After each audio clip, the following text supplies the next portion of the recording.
एके दिवशी दुपारी जेवणाच्या सुटीनंतर शाळेत मोठी गोंधळ उडतो. शिक्षिकेचा मौल्यवान मोबाईल गायब होतो.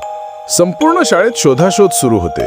गोलू, जो नेहमी कोणाच्याही लक्षात राहत नाही, त्याला तो मोबाईल बाथरूमच्या मागे सापडतो. मोबाईलच्या स्क्रीनवर लिहिलेलं असतं, फक्त प्राचार्यांसाठी गुप्त फाईल आहे.